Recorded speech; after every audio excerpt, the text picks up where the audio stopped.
Hey guys, it's me Robert, and this is a YouTube Kids video about um so this is a video titled How to Cope with Childhood Poverty. And this is coming from me, like, and my experience on how to deal with it.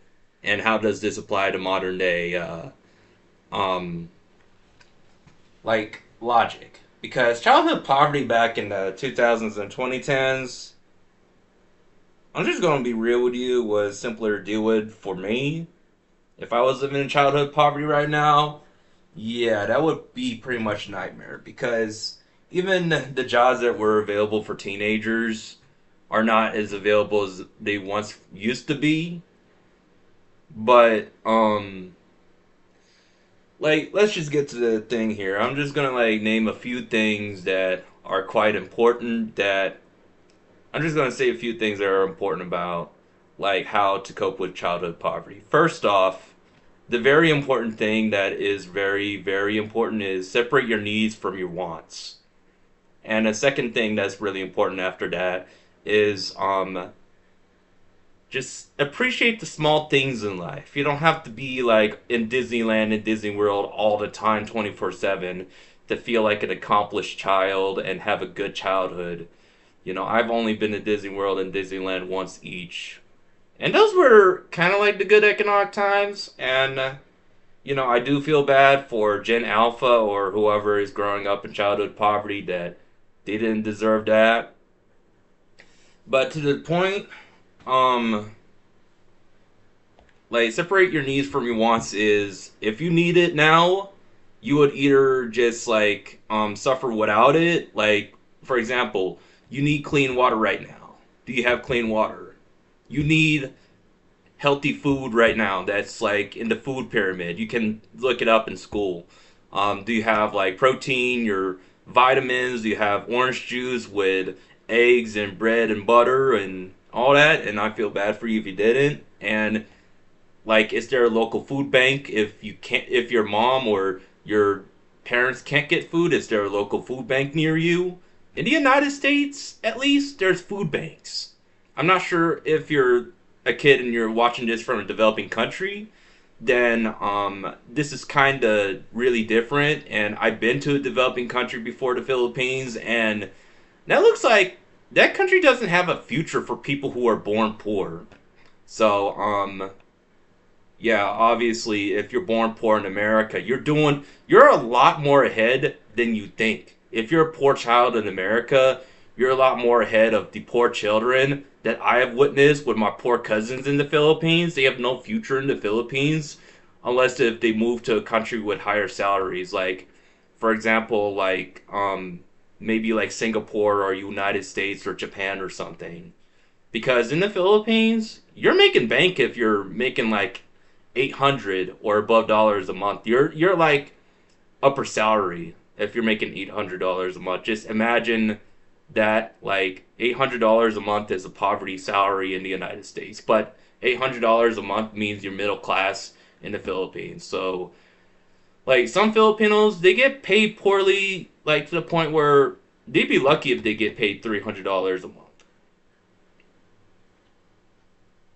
So you know, what I'm trying to say is that you're really ahead more than you think. Being a poor child in United States or those typical first world countries than in the Philippines that I've witnessed, that the children who are born in the Philippines, if they're born poor, they have no future at all. They stay poor. And I don't mean to pour shame the Philippines. I do love the Philippines, and I look forward to visiting my other countries someday because I need to visit my mom's country and see what's up in Cebu or whatever. But um, and also appreciate the small things in life. Do you have shelter? I mean, like stable shelter. Do you have shelter right now? There are homeless kids as you speak. Do you have shelter? Or do you have a really good homeless shelter if you have a shelter? And do you get everything provided for you? Then the fact that you get access to homeless shelters puts you ahead of the poor homeless kids in the Philippines that get shanty towns and those slums. That's worse than a homeless shelter. They don't get clean water or whatever.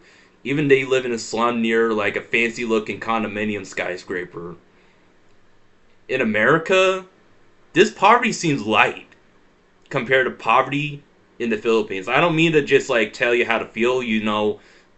Even being a poor child in America can have problems too. Like, I think like living in a impoverished neighborhood in Detroit can be a nightmare for kids because there's all this like, you know, all that gang activity that is not safe for kids.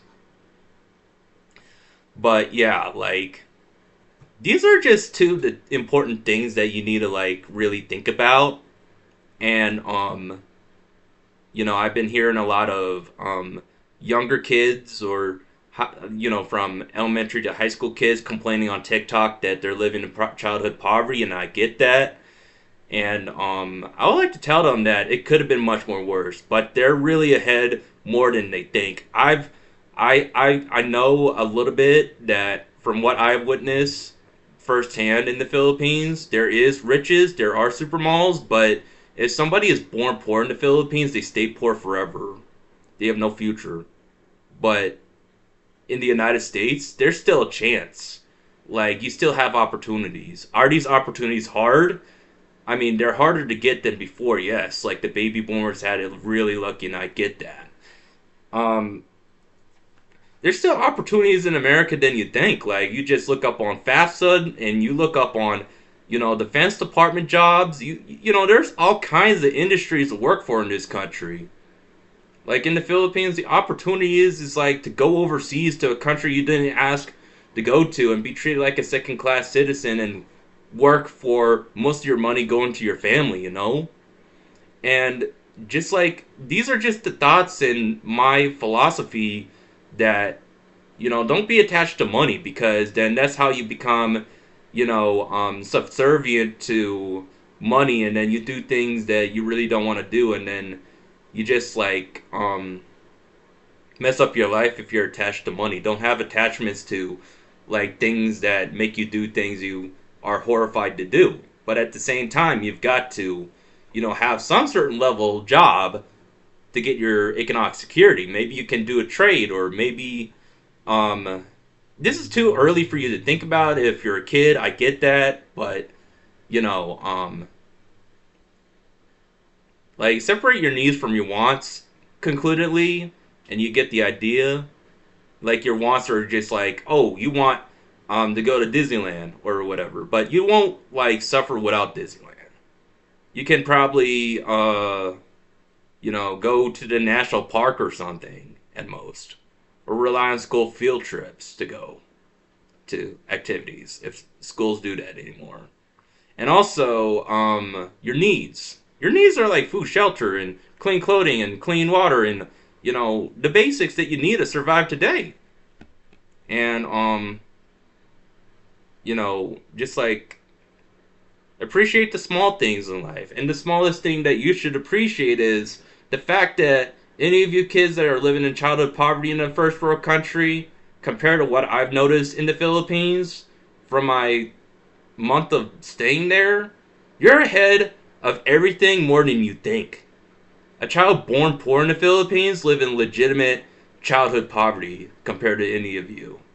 I'm not trying to make you sound like you're stupid. This is just the truth. And I want to bring this message out here to YouTube kids that, you know, a lot of those Filipino kids would think you're very lucky to even be American or whatever. Even if you're living in childhood poverty in America, they think it's not that bad compared to childhood poverty in the Philippines. And you can look up some Google news reports about childhood poverty in Southeast Asia, and you will be kind of sorry for complaining about that, you know? And that's all I gotta say. And this is just like the thing that you need to reflect on. And if you're still kind of suffering from, let's just say, like the dangerous gang activity in your neighborhood, which I'm not allowed to mention in detail on YouTube, kids, then there's a real problem, okay? Like, crime can be a real problem if there's a high crime rate neighborhood around kids. That's not something a kid should be worrying about or be around with. That's not natural for them because it's scary and traumatizing. But this is by far, United States or similar other first world developed countries are the best countries to grow up in as a child. Is it as easy as it once was compared to a baby boomer growing up as a child? No, it's not easy as it used to be. You're not wrong, but you're ahead of everything more than you think, just as long as you're born in a first world country. Thank you for watching my video, and I look forward to making more philosophy videos. Thank you.